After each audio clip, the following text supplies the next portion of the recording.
Bailey. Thank you, Mr. Miller, members of council.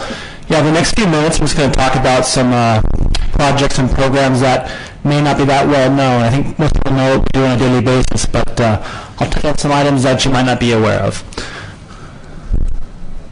First of all, very proud to announce that we have our first strategic plan. It's both a 1-year and a 3-year focus. I'm not going to cover all of the bulletins that are posted there, but this plan in its full format is posted on our PD website.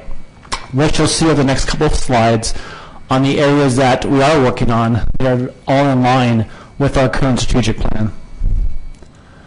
Taking it by division and then by bureau, here's some highlights. Out of the Field Services Division, our Adopted School Program. New program for us. We started last January, and we now have a police officer assigned to every single intermediate and elementary school in our district. They act as mentors, they act as additional security on campus. They visit the schools probably on average once every 2 weeks, spend time with staff, and just get to know what's going on as well as the layout for the school. Our social media is up and running. We have our new Facebook page. We're also connected to Mixel, and by any member of the community, by texting the word Corona PD to the number provided above, you are automatically connected to the police department, receive all of our updates, press releases, and any information we're putting out to the community. Have a radio interoperability program. Currently looking at reevaluating our current system. It's not performing like we'd like to see it. It's several years old, and it doesn't have the capability to actually talk to other agencies, which is critically important in the law enforcement arena. And the citywide camera system, you're all aware of that, looking at bringing all of our cameras on board to one platform. That's gone already to RFP, and we'll be reviewing those this week. Out of our Investigative Services Division, our Graffiti Tracker, Graffiti Restitution Program, we have that now up and running again. We actually hired a part-time employee to come and help us get that reinstated.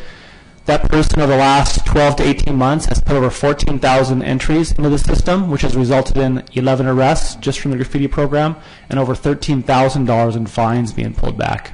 Our Drive for Life program, last year was our most successful year ever with re-emphasis on the program. We had over 280 people attend the program over the 4-class cycle, and we actually updated and changed it, enhanced it to where if a teen receives a ticket under certain criteria, they can be sent to the Drive for Life class and have that ticket taken off their record, which we think is very important. Goes towards the education part of safe driving.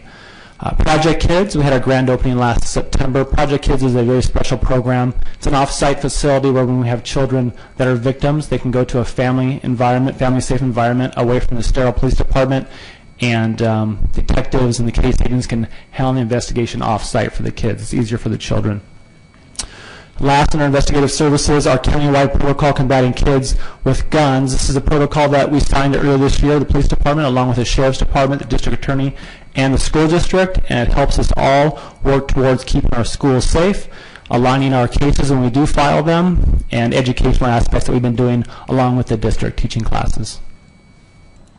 Lastly, out of our Support Services Bureau, National Night Out event. It was actually last night, our first one. Very proud of that, and the officers and the attendants that were out there had one in every single one of our community zones, got to get together with the community, meet with the community, talk about issues, and be available to them. Our Police Memorial Range dedication this December will mark the 100-year anniversary of the death of City Marshal Grant Alexander. So in his honor, we're going to dedicate our police range. We're going to name it after him and have a nice ceremony honoring him and his the loss. Our police volunteer program, we have over 100 volunteers right now for the police department alone in every single aspect of the police department. We've gotten that completely revitalized. As you know, volunteers are extremely critical. They have put over thousands of hours towards the agency. And then lastly, we reestablished our police chaplain program, also part of the volunteer program. We have 3 brand new police chaplains working with us now, critical for our officers when they go on certain scenes as well as for the community, and it's part of our peer support program. So that's just kind of a summary of from each of our divisions of some of the new programs we have. They're all aligned with our strategic goal, and very proud of the work that the men and women are doing with the police department. Thank you. Well, thank you for the update, and it's great to hear the